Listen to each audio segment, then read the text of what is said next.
Hello friends, welcome to my channel PK commerce study. तो आज के इस वीडियो में आप लोगों के लिए बहुत ही ज़्यादा मोस्ट इम्पोर्टेंट क्वेश्चन लेकर आई हूँ कम्युनिकेशन का। फ्रेंड्स, मैं बता दूँ ये क्वेश्चन आप लोगों के एग्ज़ाम में बहुत बार पूछा गया है और जैसा कि आप सभी जान रहे हैं आप लोगों का एग्ज़ाम अब बहुत जल्द होने वाला है। तो आप लोगों के एग्ज़ाम की दृष्टि से ये क्वेश्चन बहुत ही ज़्यादा इम्पोर्टेंट है।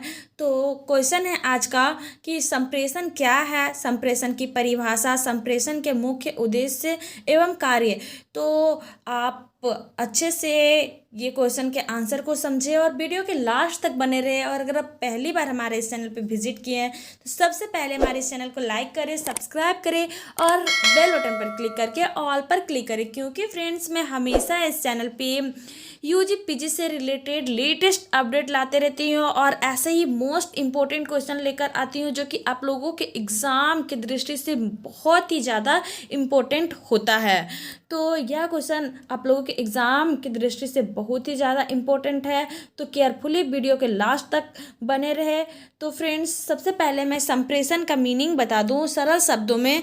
संप्रेषण से आशय यह है कि जब कोई व्यक्ति दो या दो से अधिक व्यक्ति आपस में एक दूसरे से बातचीत करना चाहते हैं, अपने मनोभावों को एक दूसरे से शेयर करते हैं, अपने विचार को शेयर करते हैं, तो उसे ही संप्रेषण कहा जाता है। यानी इसे ही कम्युनिकेशन कहा जाता है, जब एक दूसरे से अपनी बातों को शेयर करते हैं और एक दूसरे की बातों को समझने का प्रयास करते हैं, तो यही कम्युनिकेशन कहलाता है। तो चलिए फ्रेंड्स, अब हम लोग देखते हैं कि इसका शाब्दिक मीनिंग क्या होता है। सबसे पहले हम लोग कम्युनिकेशन के कंसेप्ट के बारे में जानेंगे, फिर इसके परिभाषा, फिर इसके मुख्य उद्देश्य क्या क्या है और इसके कार्य क्या है।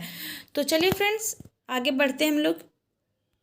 जैसा कि फ्रेंड्स आप सभी देख पा रहे होंगे कि संप्रेषण की अवधारणा को अब हम लोग समझेंगे। संप्रेषण की अवधारणा यानी इसका डिफिनेशन से आशय जैसे कि हमारी दूसरे लोगों के विचारों और भावनाओं तक प्रत्यक्ष पहुंच नहीं होती है, इसलिए हमें एक दूसरे तक अपने विचार और भावनाएं पहुंचाने के लिए संदेश संप्रेषण पर निर्भर रहना पड़ता है। यानी ऐसा होता है समटाइम्स के लिए मान लेते हैं कि हम लोग जब एक दूसरे से दूर होते हैं और एक दूसरे से कम्युनिकेट करने के लिए किसी बीच में किसी चीज़ का यूज़ करते हैं, जैसे हम लोग टेलीफोन या फिर पत्र के माध्यम से एक दूसरे से कनेक्ट होने का कोशिश करते हैं, एक दूसरे के विचारों और मनोभावों को एक दूसरे से शेयर करते हैं, तो इसे ही हम लोग संप्रेषण कहते हैं। इसलिए हमें एक दूसरे तक अपने विचार और भावनाएं पहुंचाने के लिए संदेश संप्रेषण पर ही निर्भर रहना पड़ता है।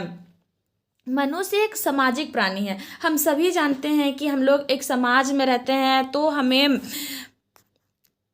हर वक्त एक दूसरे से बात करने की आवश्यकता पड़ती है। जब हमें कुछ भी ज़रूरत पड़ता है तो एक दूसरे से हम लोग बात करते हैं, एक दूसरे से अपनी बातों को शेयर करते हैं। तो हमें हर वक्त कम्युनिकेशन करने की आवश्यकता पड़ती है और मानव प्रकृति का सबसे अभिन्न अंग है। हम सभी जानते हैं कि अगर हम लोग बात नहीं करेंगे, एक दूसरे से अपनी बातों को शेयर नहीं करेंगे, तो हम लोगों का काम हो ही नहीं सकता। कोई भी चीज़ के लिए हमें एक दूसरे से हेल्प लेना ही होता है, या फिर कुछ भी बात होता है, एक दूसरे से हम लोग बात नहीं करेंगे तो हम लोग रह ही नहीं पाएंगे और हम लोगों का काम पूरा ही नहीं होगा। इसीलिए इसे मानव प्रकृति का एक अभिन्न अंग माना गया है। सभी जीवों में केवल मनुष्य ही ऐसा प्राणी है जो सबसे विचारों को शब्दों में, मौखिक एवं लिखित दोनों रूपों में व्यक्त करने में सक्षम होते हैं। यानी पूरे यूनिवर्स की बात करें तो एक मनुष्य ही ऐसे प्राणी होते हैं जो कि अपने विचारों को मौखिक रूप से और लिखित दोनों रूप से अपनी विचारों को व्यक्त करते हैं। तो या यदि हम तुलनात्मक अध्ययन करें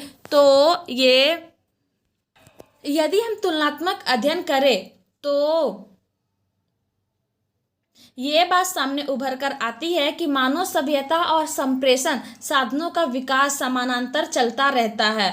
हम तो कुछ सोचते हैं, वह भी संप्रेषण ही है। यानी अगर हम अपने आप में, अपने मन में कुछ सोचते हैं, कुछ अपने दिमाग में लाते हैं कोई बात या किसी चीज़ को लेकर अपने माइंड में उसके बारे में थिंकिंग करते हैं, तो यह भी एक संप्रेषण का ही भाग है, यह भी एक संप्रेषण ही कहलाता है। यानी संप्रेषण को संदेश वाहन या संदेश भी कहा जाता है। जन्म से ही मनुष्य संप्रेषण के माध्यम से अपने भाव प्रकट करता है।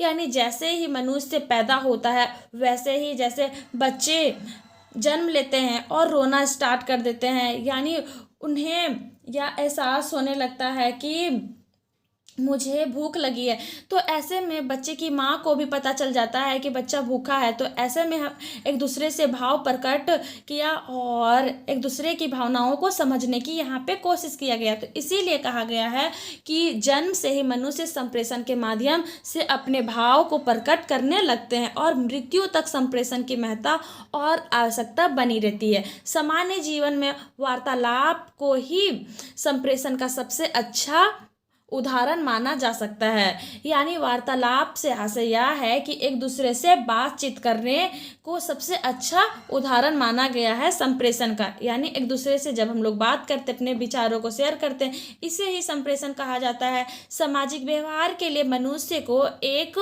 दूसरे से संवाद करना पड़ता है। यानी समाज में हम लोग रहते हैं, तो एक सामाजिक व्यवहार के लिए हमें एक दूसरे से बात करना, एक दूसरे के विचारों को शेयर करना ही पड़ता है। विभिन्न स्रोतों के आधार पर कहा जाता है कि एक सामान्य मनुष्य का 70% से अधिक समय अन्य लोगों के साथ संवाद करने में प्रयुक्त होता है। यानी सामान्य मनुष्य का ज़्यादातर यह भाग देखने को मिलता है कि मनुष्य पल पल एक दूसरे पे डिपेंडेंट होता है और दिन का पूरा भाग एक दूसरे से कम्युनिकेट करने में बिता देता है। यानी टाइम टू टाइम मनुष्य एक दूसरे से बात करते ही रहते हैं, यानी एक दूसरे से संवाद करते रहते हैं। संप्रेषण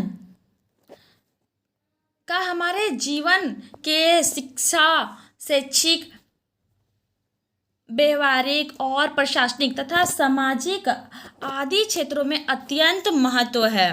हमें अपने दैनिक जीवन को सरल एवं सफल बनाने और आवश्यकताओं की पूर्ति के लिए दूसरों के साथ उचित संप्रेषण करना ही पड़ता है। शिक्षा और शिक्षण के माध्यम से हुए संप्रेषण के कारण मनुष्य में वृद्धि और अर्थपूर्ण विकास संभव हो पाता है। यानी संप्रेषण हमारे जीवन का एक शिक्षा या शैक्षिक या व्यवहारिक, प्रशासनिक और सामाजिक आदि क्षेत्रों के लिए अत्यंत महत्वपूर्ण है। हमें अपने दैनिक जीवन को सरल एवं सफल बनाने और आवश्यकताओं की पूर्ति के लिए दूसरों के साथ उचित संप्रेषण करना ही पड़ता है। शिक्षा और शिक्षण के माध्यम से हुए संप्रेषण के कारण मनुष्य की बुद्धि का अर्थपूर्ण विकास संभव हो पाता है। संप्रेषण के बिना मानव सभ्यता के अस्तित्व की कल्पना करना असंभव है। वास्तव में भोजन, पानी, मकान और वस्त्रों की तरह संप्रेषण हमारे जीवन का एक अभिन्न अंग है। जिस तरह से मनुष्य के लिए भोजन, पानी, मकान और वस्त्र की आवश्यकता होती है, उसी तरह से हमें एक दूसरे से कम्युनिकेट करना भी जरूरी है। एक दूसरे से बातों को शेयर ना करेंगे, एक दूसरे से संवाद नहीं करेंगे, तो हम लोगों का दिन नहीं कट सकता। यानी हमारी आवश्यकताएं अधूरी रह जाएगी। अगर एक व्यक्ति किसी से कुछ नहीं बोलता है और उसे किसी चीज़ की ज़रूरत है, तो उसे बिना कहे वो चीज़ हासिल नहीं हो सकता।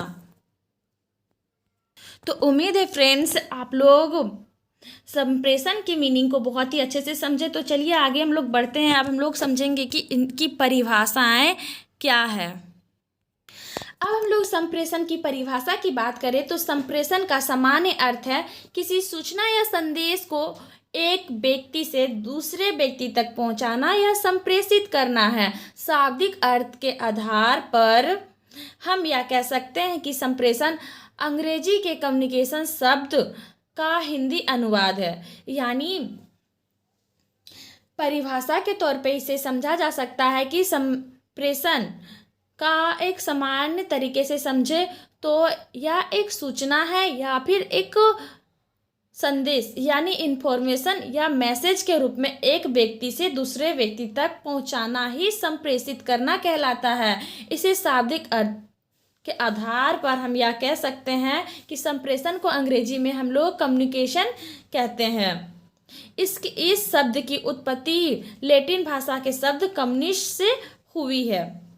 फ्रेंड्स, ये पॉइंट बहुत ही ज़्यादा इम्पोर्टेंट हो जाता है। ये क्वेश्चंस ऑब्जेक्टिव टाइप में पूछा जाता है कि संप्रेषण कौन से शब्द से व्युत्पन्न हुआ है। तो ये लैटिन भाषा के शब्द कम्युनिस से व्युत्पन्न हुई है, जिसका अर्थ होता है सामान्य यानी कम्युन्यू।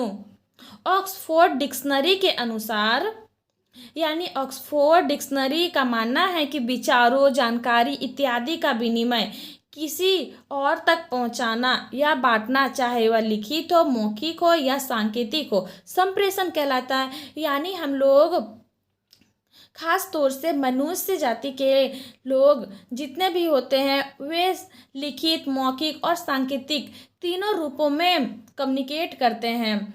हम कभी मैसेज को लिख कर तो बोल कर, तो कभी इशारे में एक दूसरे से अपने विचारों को शेयर करते हैं। तो इसे भी हम लोग सरल भाषा में संप्रेषण कहते हैं, यानी इसे संचार भी कहा जाता है। दूसरी परिभाषा है लिटिल के अनुसार, मानव संप्रेषण वह प्रक्रिया है जिसके द्वारा जानकारी पहले से ही समस्त तरीकों यानी एग्रीड सिंबल के माध्यम से लोगों के बीच पारित की जाती है तथा वांछित उद्देश्य को प्राप्त किया जाता है। वांछित उद्देश्य की प्रतिपुष्टि प्राप्त करना भी इसका लक्ष्य होता है। अतः उपरोक्त परिभाषाओं के आधार पर यह स्पष्ट है कि किसी एक व्यक्ति या स्रोत द्वारा दूसरे व्यक्ति या स्रोत को कुछ सार्थक संकेतों, चिन्हों अथवा प्रतीकों के माध्यम से मनोभावों, तथ्यों, सूचना तथा ज्ञान का आदान प्रदान करते हैं। यानी हम लोग जब हमें अपने विचारों को एक दूसरे से शेयर करना होता है तो हम लोग कभी सिंबल या साइन या फिर कोई प्रतीक के माध्यम से अपने अंदर की विचारों को शेयर करते हैं। इसे ही संप्रेषण कहते हैं। तो अब हम लोग देखेंगे कि प्रभावी संप्रेषण कैसे होता है, प्रभावी संप्रेषण क्या है, यानी इफेक्टिव कम्युनिकेशन। यहाँ तक समझना आवश्यक है कि संप्रेषण केवल जानकारी का आदान प्रदान के कुछ अधिक है। यानी इस बात को यहाँ थोड़ा गहराई से समझना बहुत ज़रूरी है, क्योंकि यहाँ सिर्फ बातों का आदान प्रदान नहीं है, बल्कि इसे किस तरह से एक इफेक्टिव कम्युनिकेशन बनाना है, यानी किस तरह से संप्रेषण करना है कि यह प्रभावी रूप से पूर्ण हो सके, यहाँ समझना बहुत ही ज़रूरी है। इसमें जानकारी के आदान प्रदान के प्रयोजन और छिपी हुई भावनाओं को समझना भी आवश्यक है। प्रभावी संप्रेषण दो तरफा मार्ग है, यानी जो इफेक्टिव कम्युनिकेशन होता है, ऐसा नहीं कि हम अपने तरफ से दो व्यक्ति बात कर रहा है, एक व्यक्ति बोले जा रहा है, दूसरा व्यक्ति को कुछ समझ में ही नहीं आ रहा है, तो यह इफेक्टिव कम्युनिकेशन नहीं होगा। इसीलिए प्रभावी कम्युनिकेशन में कहा गया है कि दो तरफा मार्ग होता है। संदेश की प्रभावशीलता केवल एक इस बारे में नहीं है कि संदेश कैसे व्यक्त किया जाता है, बल्कि अधिक इस बात पर निर्भर करती है कि उसको प्रेषक द्वारा वांछित अर्थ में समझा जाता है या नहीं, यानी आवश्यक रूप से वो समझ रहा है कि नहीं। जैसे एक व्यक्ति अपनी कोई स्टोरी सुना रहा है, दो व्यक्ति है और एक व्यक्ति अपना स्टोरी सुनाते जा रहा है, अपनी प्रॉब्लम्स को शेयर कर रहा है, दूसरा व्यक्ति उसको इग्नोर कर रहा है, मतलब उसको कुछ समझ में ही नहीं आ रहा है, तो यह इफेक्टिव कम्युनिकेशन नहीं हुआ। इसीलिए कहा गया है कि दोनों के बीच में अच्छे तरीके से बातों का आदान प्रदान करना और एक दूसरे के बातों को समझना और उसके बातों को रिप्लाई देना, या इफेक्टिव कम्युनिकेशन कहलाएगा। लेकिन प्रश्न उठता है कि यह कैसे जाना जाए कि संदेश प्रभावी है या नहीं। यानी जब हम लोग एक दूसरे से बात कर रहे होते हैं तो यह समझ में नहीं आता है कि ये प्रभावी हो रहा है, मेरी बातों को समझ रहा है या नहीं, तो इसका भी पता लगाना आवश्यक होता है। संदेश को प्रभावी तब भी समझा जाता है जब उसमें प्रतिपुष्टि का अव्यय सम्मिलित हो। यानी हम कुछ बोल रहे हैं और जो दूसरा व्यक्ति सुन रहा है उसके तरफ से भी करेक्ट रिप्लाई आ रहा है, तभी हम लोग इसकी प्रतिपुष्टि करके इसका सही रिजल्ट निकाल सकते हैं कि हाँ, जो हम बात बोल रहे हैं वो बात को अच्छे से समझ रहा है। कक्षा में प्रत्येक अध्यापक अपनी तरफ से पूरा प्रयास करता है कि वह उसकी कही बात छात्रों को समझ में आ जाए, लेकिन यदि छात्र किसी भी कारणवश समझ में ना आए, छात्र को किसी कारणवश समझ में ना आया तो उस व्याख्यान को प्रभावी नहीं माना जाएगा। यानी जैसे स्कूल या कॉलेज में टीचर पढ़ाया जा रहा है और स्टूडेंट को कुछ भी समझ में नहीं आ रहा है, और हो सके तो उसे समझ में नहीं आ रहा होगा, टीचर की लैंग्वेज समझ में नहीं आ रही होगी, उसके बताने का मेथड उसे समझ में नहीं आ रहा है, तो यह इफेक्टिव कम्युनिकेशन नहीं माना जाएगा। प्रतिपुष्टि के लिए संचार यानी कि संप्रेषण निम्नलिखित तरीके से किए जाते हैं, जैसे कि औपचारिक होता है, अनौपचारिक होता है, मौखिक, गैर मौखिक, लिखित, कुछ भी हो सकती है। इसको प्रभावी बनाने के लिए हम अपनी सभी इंद्रियों का प्रयोग कर सकते हैं।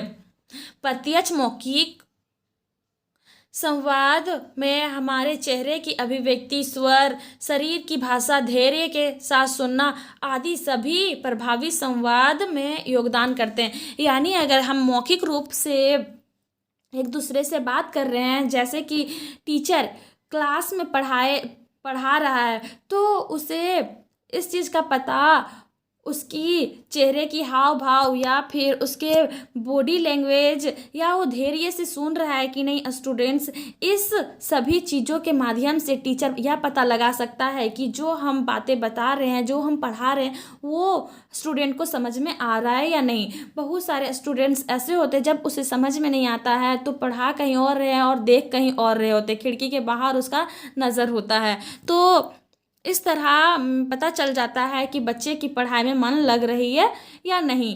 तो यह भी प्रभावी संवाद में योगदान देते हैं। अब हम लोग समझेंगे कि संप्रेषण के मुख्य उद्देश्य एवं कार्य क्या क्या है, यानी man objectives and functions of communication. Communication करने का क्या मैन उद्देश्य होता है और इसके क्या क्या कार्य होते हैं, क्यों किया जाता है, तो हम लोग अब जानेंगे। तो आधुनिक समय में यानी इन दिस एरा, आज के ज़माने में समाज में आई सूचना क्रांति के मुख्य घटक जनसंपर्क साधन एवं सोशल मीडिया रहे हैं। यानी आज के ज़माने में जो हम कम्युनिकेट करते हैं, जो हमें बातों को पहुंचाना होता है, जैसे कि एक जनता को अपने बातों को सरकार तक पहुंचाना होता है, तो मीडिया के माध्यम से वे जनसंपर्क के माध्यम से अपने बातों को सरकार तक पहुंचाते हैं। तो आज के ज़माने में मीडिया का महत्वपूर्ण रोल होता है कम्युनिकेशन में, जिन्होंने सामाजिक परिवर्तन में काफ़ी महत्वपूर्ण योगदान दिया है। लोग भौतिक और सामाजिक वास्तविकता से परिचित रहने के लिए संप्रेषण साधनों का प्रयोग करते हैं। प्रायः सफल लोग सफल संप्रेषक या संप्रेषक भी होते हैं। हम संप्रेषण की विभिन्न उद्देश्यों के मुख्य अनुच्छेदों में चर्चा कर रहे हैं। यानी इस पॉइंट में हमें यह सीखने को मिली कि मीडिया हमारे मैसेज को पहुंचाने के लिए आज के इस एरा में बहुत ही ज़्यादा योगदान दे रहे हैं, हमारी प्रॉब्लम्स को सॉल्व कर रहे हैं। बहुत सारे ऐसे कंडीशन आते हैं जो कि मीडिया के माध्यम से पब्लिक किया जाता है। देखिए, आप देख पा रहे होंगे यह उद्देश्य का पहला पॉइंट है, सूचना स्वयं के आदत रखने और निर्णय लेने के लिए सहायक होती है। यानी जो message information to keep oneself updated and for decision making. यानी डिसीजन लेने के लिए या बहुत ही ज़्यादा सहायक होती है। संप्रेषण के माध्यम से लोग अनिश्चितता को कम करना चाहते हैं। यानी सूचना वास्तव में तथ्यों के बारे में प्रदान की गई जानकारी है जो कि किसी भी प्रकार का निर्णय लेने में सहायक होती है। वर्तमान समाज में सूचना को शक्ति माना जाता है। यानी यहाँ यह बताया गया है कि संप्रेषण के माध्यम से लोग अनिश्चितता को कम करते हैं और जो इन्फॉर्मेशन होता है, मैसेज को वास्तव में तथ्यों के बारे में प्रदान की गई जानकारी है जो कि किसी भी प्रकार से जो निर्णय लेने या डिसीजन लेने के कार्य आते हैं वहाँ पे सहायता प्रदान करती है। और आज के जमाने में समाज में सूचना को शक्ति माना जाता है, यानी इन्फॉर्मेशन को एक पावर के रूप में माना जाता है। दूसरा पॉइंट आता है। दूसरा पॉइंट में कहा गया है कि शिक्षा और कक्षा अनुदेश के लिए, यानी कम्युनिकेशन का यह दूसरा मुख्य उद्देश्य होता है शिक्षा और कक्षा में अनुदेश के लिए for education and classroom instructions के लिए बहुत ही ज़्यादा इम्पोर्टेंट है। यानी कक्षा में शिक्षा और अधिगम किसी न किसी रूप में जीवन पर्यंत चलते रहते हैं। यानी जब एजुकेशन में या फिर क्लासरूम में टीचर पढ़ा रहे होते हैं तो जब तक स्टूडेंट्स को टीचर समझाएंगे नहीं तब तक से स्टूडेंट्स समझ नहीं पाएंगे। और यह एक किस तरह से इफ़ेक्टिव रूप से समझाना है कि स्टूडेंट का कॉन्सेंट्रेट बना रहे और उसको अच्छे तरीके से समझ में आ जाए, इसीलिए इसे इंस्ट्रक्शंस के रूप में माना गया है। संप्रेषण हमें ज्ञान, विशेषज्ञता और कौशल प्रदान करता है जो कि लोगों को सामाजिक जीवन के सक्रिय रूप में भाग लेने के लिए सक्षम बनाता है। तीसरा पॉइंट आता है। तीसरा पॉइंट में समूहों के सुचारू संचालन, यानी जो समूह में बातचीत किए जाते हैं, समूह में एक दूसरे के बीच में समन्वय स्थापित किया जाता है तो उसको स्मूथ रूप से बनाने के लिए संप्रेषण का प्रयोग किया जाता है। यानी समूहों के सुचारू संचालन, स्मूथ फंक्शनिंग ऑफ ग्रुप्स, प्रभावी संप्रेषण प्रणालियों से बेहतर समन्वय स्थापित होता है जो किसी भी समूह को प्रभावी संचालन के लिए प्रोत्साहित करता है। चौथा पॉइंट आ जाता है। चौथा पॉइंट में बताया गया है कि प्रेरणा और मनोबल के लिए संचार का महत्वपूर्ण योगदान होता है। यानी मोटिवेशन एंड मोरल, संप्रेषण द्वारा एक संगठन में लोगों को बेहतर प्रदर्शन के लिए प्रेरित किया जा सकता है। इससे स्पष्ट होता है कि क्या किया जाना है, कितनी अच्छी तरीके से वे कर रहे हैं, प्रदर्शन में सुधार करने के लिए क्या हो सकता है। तो संचार के माध्यम से जो ग्रुप में काम कर रहे होते हैं, जितने भी कर्मचारी ग्रुप में काम कर रहे होते हैं, वे सभी को मोटिवेट किया जाता है, उसका मनोबल बढ़ाया जाता है। तो इसमें संचार का महत्वपूर्ण रोल होता है।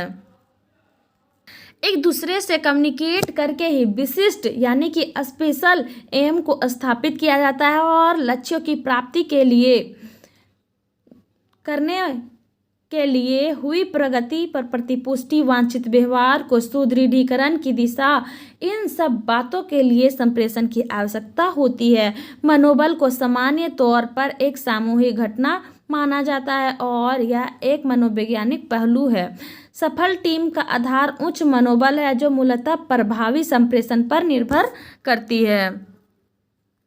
पांचवा पॉइंट आ जाता है नियंत्रण, यानी कि कंट्रोल। जब कोई ग्रुप को या फिर किसी भी व्यक्तिगत रूप से किसी चीज़ को कंट्रोल करना होता है तो संप्रेषण के माध्यम से हम लोग कंट्रोल करते हैं।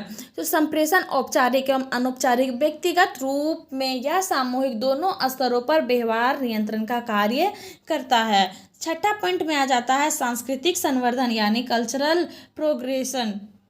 संप्रेषण सांस्कृतिक मूल्यों को बनाए रखने एवं उनके सृजनात्मक संवर्धन के लिए अवसर प्रदान करता है। सातवां पॉइंट में आता है सामाजिक एवं राष्ट्रीय एकता, यानी समाज और नेशनल यानी सोशल और नेशनल इंटीग्रेशन में एकता बनाए रखता है। संप्रेषण समाज के एकीकरण के लिए अत्यंत आवश्यक है। इससे लोगों में एक दूसरे के प्रति सहिष्णुता का विकास होता है। तो आज के लिए इतना ही। उम्मीद है फ्रेंड्स संप्रेषण के मीनिंग और परिभाषा और उसके उद्देश्यों के बारे में आप बहुत ही अच्छे से समझे। उम्मीद है ये क्वेश्चन आपके एग्ज़ाम में आएंगे तो आप बहुत ही अच्छे से इसे एक्सप्लेन करके लिख पाएंगे।